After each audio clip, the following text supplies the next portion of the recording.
तो कल जो हम पेपर कर रहे थे, आज हम उसी पेपर को कंटिन्यू करेंगे, उसका सेक्शन सी करेंगे। देखो, दिस इज फर्स्ट केस। आपको पता है सेक्शन सी में 3 केसेस आते हैं। सी consist of 3 cases followed by questions.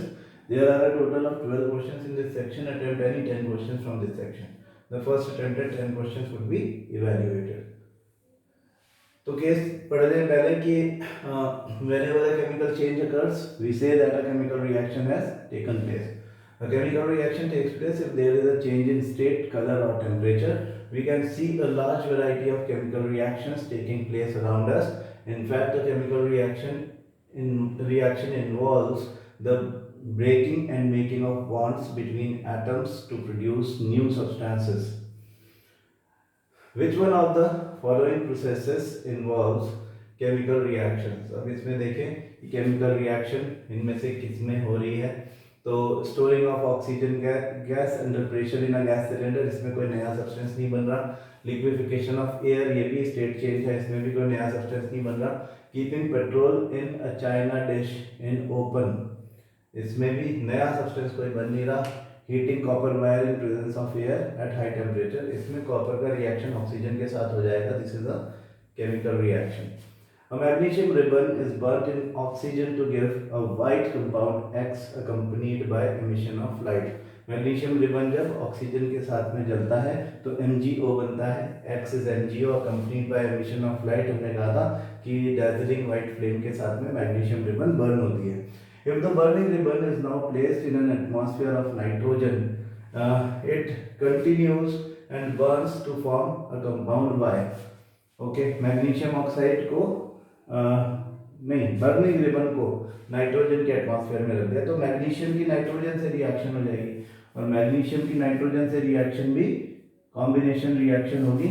तो क्या बनेगा? मैग्नीशियम का नाइट्राइड बनेगा, Mg3N2। हाँ, मैग्नीशियम नाइट्राइड होगा। तो पहला ही ऑप्शन हमारा MgO एंड Mg3N2 ऑप्शन सही है, पहले वाला ही।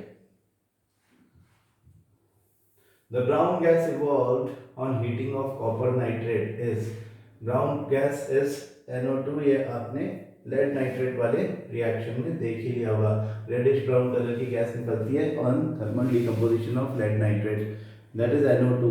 तो वही NO2 का कलर यहाँ पे जो आपने वो पढ़ा था वो यहाँ पे काम आ गया। Which of the following is a thermal decomposition reaction? अब आप देखो यहाँ पे कहीं पर हीट दे करके डिकम्पोजिशन जैसा दिख रहा है क्या? AgCl तो फोटोलिसिस है, H2O इलेक्ट्रोलिसिस है, जिंक कार्बोनेट बच गया जिसमें हीट से आप जिंक ऑक्साइड और कार्बन डाइऑक्साइड डिकम्पोज कर रहे हो। H2 + Cl2 तो कॉम्बिनेशन रिएक्शन है, ये तो है भी नहीं डिकम्पोजिशन रिएक्शन। तो C is the option. Next case देखें, all living cells need nutrients and other essential substances, also the waste and harmful substances need to be removed continuously for healthy functioning of cells. So a well developed transport system is mandatory for living organisms. Complex organisms have special fluids within their bodies to transport such materials. Blood is the most commonly used body fluid by most of the higher organisms. Lymph also helps in the transport of certain substances. यहाँ पे lymph nodes दिखाए हुए हैं और lymph vessels दिखाई हुई है। Lymph nodes, lymph vessels, okay. Which of the following does not exhibit phagocytic activity? Phagocytic activity का मतलब कि जो phagocytes जो कि किसी दूसरे पैथोजन को खाने वाला काम, तो monocytes, neutrophils, basophils, macrophage. Basophil is the correct option. ये सब डिफरेंट टाइप्स ऑफ WBCs है, तो उनमें से बेसोफिल्स जो कि एक तरह का ग्रेन्युलोसाइट है, 3 तरह के ग्रेन्युलोसाइट थे, एसिडोफिल, बेसोफिल एंड न्यूट्रोफिल। इनमें से बेसोफिल जो होता है वो फैगोसिटिक एक्टिविटी शो नहीं करता है, यानी पैथोजन को एंगल्फ नहीं करता है। Amount of blood corpuscles is changed in dengue fever. One of the common symptoms observed in people infected with dengue fever is significant decrease in platelet count. हाँ, ये डेंगू फीवर या dinghy fever का symptom है. Why WBCs are called soldiers of the body? They are capable of squeezing out of blood capillaries. They are manufactured in bone marrow. They fight against disease-causing germs. They have granular cytoplasm with lobed nucleus. देखो सभी ठीक हैं WBC के बारे में, लेकिन जो पूछा है उसका आंसर ये है. ठीक है, फिर question number 56. Name the blood cells whose reduction in number can cause clotting disorder leading to excessive loss of blood from the body. This is thrombocytes. Clotting platelets की वजह से होती है. platelets को thrombocytes बोलते हैं, है ना. तो आरबीसी डब्ल्यूबीसी के बजाय एरिथ्रोसाइट्स ल्यूकोसाइट्स लिखा हुआ है और प्लेटलेट्स की बजाय थ्रोम्बोसाइट्स लिखा हुआ है. इसलिए ये चीज़ें हम सिखाते भी हैं आपको कि ये सब बातें याद रहें. कभी क्वेश्चन ऐसा भी पूछा जा सकता है. A spherical mirror in which the outer bulb surface is silvered, polished, and the reflection of light take place from the inner hollow surface is called a concave mirror. The formula 1u plus 1v equal to 1f is applicable to all concave and convex mirrors, whether the image formed is real or virtual. A concave mirror is used as shaving or makeup mirror. It forms a magnified and erect image of the face when it is held closer to the face. Like this. ये एक illustration भी दिया हुआ है एक concave mirror का, जिसमें किसी का हाथ है, उसका image बड़ा दिख रहा है. Virtual erect and enlarged image कहते हैं इसको. What happens to the light ray incident on a concave mirror parallel to its principal axis? All the rays parallel to principal axis parallel to each other when strike on the surface of the concave mirror. It is being a converging mirror. It converges all of them to a single point in front of the mirror on the principal axis, that is known as principal focus. So reflects back through focus of the mirror. Yes, ना. बाकी और कुछ पढ़ने की भी जरूरत नहीं है. With respect to Cartesian sign convention, the focal length of the concave mirror would be negative. क्यों? क्योंकि f focal length जो है towards the left hand side from the pole major की जाएगी, है ना. और ये जो focal length है towards all the distances, new Cartesian sign convention क्या कहता है कि all the distances parallel to principal axis towards the left hand side will be taken as negative. तो यहाँ पर नेगेटिव आंसर लिखेंगे. The angle between incident ray and normal drawn to the surface of mirror is called angle. अब किसका है? Incident ray और normal surface of mirror पे, तो एंगल ऑफ इंसिडेंस हो गया. Simple question. Which of the following mirror has the focus located in front of the reflecting surface? कौन सा following mirror है जिसका focus in front of the reflecting surface है? तो that is concave mirror. Convex का तो back side है, mirror का इंफिनिटी है. Questions in lieu of diagram based questions for visually impaired candidates. ये कुछ 26 टोटल अल्टरनेटिव क्वेश्चन ऐसे हैं जो आपको डायग्राम्स की फॉर्म में दिए जाते हैं, लेकिन विजुअली इम्पेयर्ड जो स्टूडेंट्स हैं जो देख नहीं सकते उनके लिए ये अल्टरनेट क्वेश्चंस दिए जाते हैं. तो वो क्वेश्चंस भी इम्पोर्टेंट तो हैं, तो हम उनको भी देख लेते हैं. 3 beakers labeled as A, B and C, each containing 25 milliliter of water was taken. A small amount of sodium hydroxide, anhydrous copper sulfate and sodium chloride were added to beakers A, B and C respectively.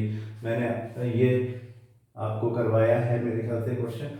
It was observed that there was an increase in the temperature of the solution contained in beakers A and B, whereas in case of beaker C the temperature of the solution falls. Which one of the following statement or statements is or are correct? हमने इसमें कहा था कि sodium hydroxide वाला case और जो copper sulphate वाला case है वो एक्सोथर्मिक है और सोडियम क्लोराइड वाला केस जो है वो एंडोथर्मिक है.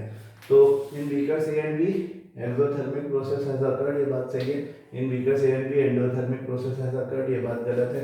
In beakers C exothermic process has occurred, ये बात भी गलत है। In beakers C endothermic process has occurred, तो ये बात सही है। तो 1 and 4 B is the correct option. Next question पे चलेंगे। The poorest conductor of heat among metals is, अब हीट के लिए हमने दो को खराब बताया था, है ना, लेड और मर्क्यूरी, वो दोनों ही यहाँ पर है, तो हमारा ऑप्शन लेड रहेगा। In the nettle leaf defence mechanism of plant is observed, the acid present in the leaves of nettle plant is formic acid, इसको मीथेनोइक एसिड भी बोला जा सकता है। इन salivary amylase, if salivary amylase is lacking in saliva में अगर salivary amylase enzyme ना हो, which of the event in the mouth will be affected, क्या करता है, partial digestion of carbohydrates, starch को maltose में conversion करता है, वो नहीं हो पाएगा। तो starch breaking down into sugars, ये वाला ऑप्शन सही है। Choose the function of pancreatic juice from the following. Trypsin digests proteins and lipase digest carbohydrate, तो ये wrong है। Trypsin digest emulsified fats, ये भी गलत बात है। Trypsin and lipase दोनों फैट्स को डाइजेस्ट करते हैं, ये भी गलत बात है। Trypsin digest proteins and lipase digest emulsified fats, ये बात सही है। बताइए, आपको सिंपल बातें हैं सब। The breakdown of pyruvate into carbon dioxide, energy and water takes place in mitochondria. ये हमारा बॉडी का एरोबिक मोड ऑफ रेस्पिरेशन है। In which of the following group or groups of animals heart does not pump oxygenated blood to different parts of the body? Pisces only, amphibians only, amphibians and reptiles only, Pisces and amphibians. Basically Pisces जो है उनमें और amphibians में हमको मिलता है, Pisces and amphibians rather is the correct option, जिनमें हमको 4 चैम्बर्ड हार्ट नहीं मिल रहा है। रेप्टाइल्स में भी नहीं मिलता है एक्चुअली तो, लेकिन रेप्टाइल्स में फिर भी एक्सेप्शन है कि क्रोकोडाइल में 4 चैम्बर्ड हार्ट होता है। तो 4 चैम्बर्ड हार्ट अगर नहीं होगा तो 100% ऑक्सीजनेटेड ब्लड पंप नहीं किया जा सकेगा। बर्ड्स में और ह्यूमंस में 4 चैम्बर्ड हार्ट होता है, बाकी किसी में नहीं होता। A movement of food in phloem is called translocation. B is the correct option. An object is placed in front of a concave mirror at a very far distance. ठीक है। If the radius of curvature of the mirror is 18 centimeter, radius दिया हुआ कौन सा mirror है ये, concave mirror है। Radius दिया हुआ है अगर, तो इसका मतलब उन्होंने फोकल लेंथ दिया हुआ है f equal to r/2, 18/2 is 9 और ये माइनस में होता है, तो -9 centimetre is given, that is f. Then the image of the object in front of the mirror will be formed at a distance of, अगर वेरी फार डिस्टेंस मतलब infinity पे रखा हुआ है तो all the rays will intersect actually on the principal axis at a point called as principal focus. तो image वहीं बनेगी, पॉइंट साइज बनेगी, highly diminished image, point size 9 centimetre in front of the mirror. तो ये is the answer. Speed of light in glasses, ये बात हम पहले कर चुके हैं, क्वेश्चन यहाँ पे भी पूछ लिया गया है, इसमें तो कोई डायग्राम था नहीं। C is the correct option, 2 into 10 to the power 8 metre पर सेकेंड। रीजन इज की रिफ्रैक्टिव इंडेक्स इज 1.5, तो अगर वैक्यूम में speed of light 3 into 10 to the power 8 है, तो जो speed of light in glass है वो 3 into 10 to the power 8 upon 1.5 इस फॉर्मूला से कैलकुलेट करते हैं, तो 2 into 10 to the power 8 metre पर सेकेंड आता है।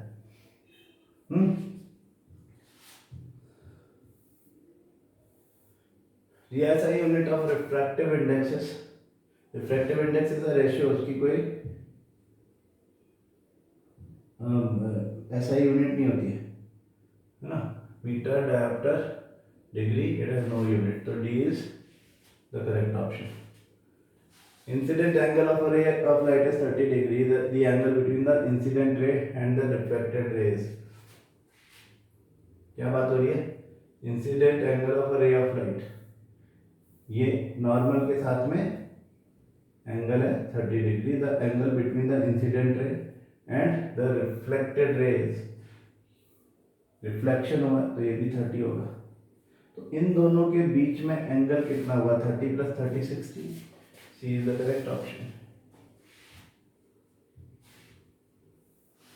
अब सेक्शन बी में देखें, acids and bases conduct electricity in their aqueous state while solutions like glucose and alcohol do not, क्योंकि ग्लूकोज और अल्कोहल में H+ आयंस नहीं होते। The reason for this is the water consist of dissolved oxygen, the water consist of dissociated ions, glucose and alcohol consist no free ions in their aqueous solution, glucose and alcohol consist of free electron, तो ये C हमारा correct option होगा। Calcium metal floats when put on water because hydrogen gas के साथ में चिपक के आ जाता है ना, flotation of calcium. Calcium is lighter element than water, calcium reacts with water to produce hydrogen gas which helps in floating, B is the correct option. Calcium reacts with water to produce nitrogen and अलग अलग चीजें लिखी हुई, B is the correct option. A sample of soil is mixed with water and allowed to settle. The supernatant solution turns the pH paper yellowish orange. pH paper जो है वो अगर yellowish orange हो जाता है तो इसका मतलब जो हमारे पास जो कॉम्बिनेशन है, जो मिक्सचर है उसका वो स्लाइटली एसिडिक मतलब माइल्ड एसिड है वो। अगर रेड होता है तो स्ट्रॉन्ग एसिड है, अदरवाइज वो वीक एसिड है। Which of the following would change the colour of this pH paper two greenish blue, यानी हम किसी बेसिक चीज़ के साथ में उसको रिएक्ट करवाएं तो lemon juice, vinegar, common salt and antacid. Yes, antacid will do it. Common salt neutral है, लेमन जूस विनेगर खुद ही एसिडिक है। अगर हमको उसको ग्रीन साइड में लेकर के जाना है, ग्रीनिश ब्लू करना है, तो इसका मतलब थोड़ा बेसिक उसको करना पड़ेगा, न्यूट्रलाइज करना पड़ेगा एटलीस्ट, तो antacid is the only choice. A line drawn at right angle to the mirror surface at the point of incidence is called, अब देखो किसी भी मिरर पे या किसी भी सरफेस पे अगर कोई परपेंडिकुलर लाइन डाली गई है, हाँ, तो हम उसको नॉर्मल बोलते हैं। Normal is the perpendicular. If the refractive index of water with respect to air is 4/3, then refractive index of air with respect to water is, तो ये जो है refractive index of water with respect to air कैसे आया होगा? ये ऐसे आया होगा कि यहाँ पे water है, यहाँ पे air है, air में speed of light जो भी रही, water में speed of light जो भी रही, v air और v water का रेशियो 4/3 है। तो अगर हमको refractive index of air with respect to water निकालना है तो इसका मतलब हमको VW/V एयर निकालना होगा, जो कि एग्जैक्टली इसका ऑपोजिट 3/4 होगा। हाँ, 3/4 को 0.75 बोल सकते हैं, तो C is the correct option. Image distance is always negative for a concave, always negative image distance, यानी कि हमेशा इन फ्रंट ही बने। तो देखिए convex lens, plano convex, कॉनकेवो convex, plano concave. Concave lens के लिए 5 केसेस में ये रहता है, 5 केसेस में ये रहता है। कॉनकेवो कॉन्वेक्स लेंस मतलब कि कॉनकेवो, अच्छा लेंस की बात हो रही है, ओके। तो इमेज डिस्टेंस जो है वो कॉन्वेक्स लेंस, कॉनकेव लेंस के लिए ही ऑलवेज नेगेटिव रहेगा। हाँ, मैं मिरर समझ गया।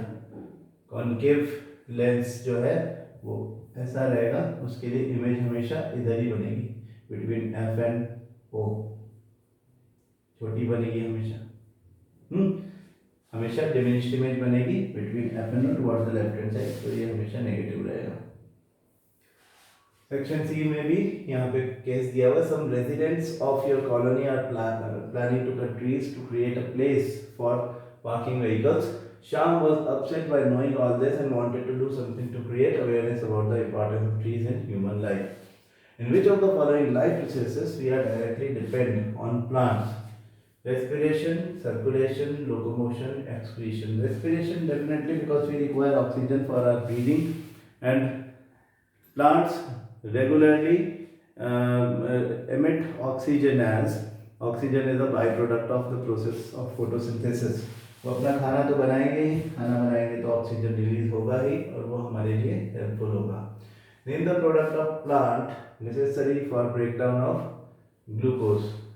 The product of plant necessary for breakdown of glucose, that is oxygen.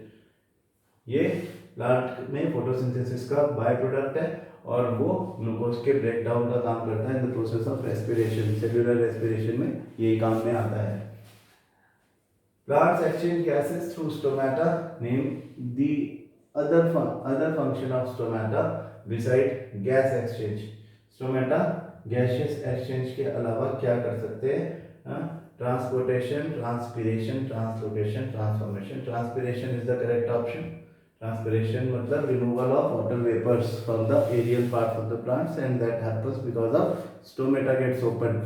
Stomata जब खुल जाते हैं तो ऐसा होता है. Which of the following steps can be followed for making the domestic plants grow well? क्या किया जा सकता है डोमेस्टिक प्लांट्स अच्छा ग्रो करें? Placing the plants over terrace, adding water when necessary, keeping the plants in shade, supplying more carbon dioxide to plants. तो shade में रखना छोड़ करके बाकी तीनों चीज़ें ठीक है. एक से सनलाइट मिल रही है, एक से वाटर मिल रहा है, एक से कार्बन डाइऑक्साइड मिल रहा है. तीनों चीज़ें अच्छे से मिलेंगी तो प्लांट्स जो होंगे वो फोटोसिंथेसिस ठीक कर पाएंगे और ग्रो करेंगे. तो 1, 2 एंड 4. अच्छा 1, 2 एंड 4 तो ऑप्शन ही नहीं है. तो टेरेस एडिंग वाटर तो ज़रूरी है, 2 तो ज़रूरी है, और supplying more carbon dioxide. Carbon dioxide को मोर कार्बन डाइऑक्साइड तो कैसे सप्लाई करेंगे, ये तो इसको एक बार छोड़ा जा सकता है. तो 1 एंड 2 ऑप्शन इज करेक्ट ना. कार्बन डाइऑक्साइड तो ठीक है जितनी अवेलेबल है, नहीं भी सप्लाई करोगे आप तो भी आपका वो अंदर जो रेस्पिरेशन से बनेगा कार्बन डाइऑक्साइड तो उससे भी मिल जाएगी. रेस्पिरेशन की प्रोसेस में carbon dioxide is a by product. तो अगर आप उसको और कार्बन डाइऑक्साइड नहीं भी दोगे और बाहर से उसकी कार्बन डाइऑक्साइड एक बार को रोकोगे भी तो इंटरनली कार्बन डाइऑक्साइड उसको लॉन्ग टर्म में मिलती रहती है. ठीक है, तो 1 and 2 is the answer. A child while playing with his father's spectacles burn a hole in a piece of tissue paper by focusing the image of the sun on it. इसका मतलब उसके फादर का चश्मा जो था वो convex lens था. तो कॉन्वेक्स लेंस जो होता है वो कन्वर्ज कर देता है all the rays of light coming from the sun. The phenomena that he was trying to demonstrate was converging nature of the lens is the correct answer. The reason why he burnt tissue when held focusing sun on it, a ray increases the temperature, lens has a white phosphorus in it, lens is a supporter of combustion, the lens allow only specific color of light to pass through it. तो basically इसका actually जो correct answer है वो तो ये है कि जो लेंस जो है वो रेज को एक पॉइंट पर इकट्ठा कर दे. All the energy coming from the sun is focused on a single point and that increases the temperature और gives the heat to it. तो ये ए ऑप्शन जो है वो थोड़ा क्लोज है, बाकी तीनों ऑप्शंस का कोई लेना देना नहीं है. Which of the following lens can be used to explain this phenomena? Convex lens, of course. Convex lens ही ऐसा कर सकते हैं. Which among the following lenses are used to make spectacles? हम चश्मा किस लेंस से बनाते हैं? तो वो कॉन्केव से भी बनाते हैं, कॉन्वेक्स से भी बनाते हैं, इसलिए both A and B. Concave से जो चश्मा बनेगा वो मायोपिया का चश्मा होता है, जिससे आपको दूर की चीज़ अगर नहीं दिख रही है क्लियर तो उससे क्लियर दिखने लगती है. और कॉन्वेक्स लेंस वो चश्मा होता है जो पढ़ने के लिए काम में लिया जाता है. पास की चीज़ें जब नहीं दिख रही होती हैं क्लियरली तो फिर यानी कि हम कहते हैं कि जो फर्स्ट जो कॉन्केव लेंस है वो मायोपिया में और जो कॉन्वेक्स लेंस है वो हाइपरमेट्रोपिया में यूज़ किया जाता है. So that's it, this is over. ठीक है, आज के लिए इतना ही। कल एक नया पेपर लेकर के बात करेंगे। आपके कुछ क्वेरीज हैं, कुछ डाउट्स हैं, आप भेज सकते हो, वो भी क्लास में ही डिस्कस हो जाएंगे। Thank you.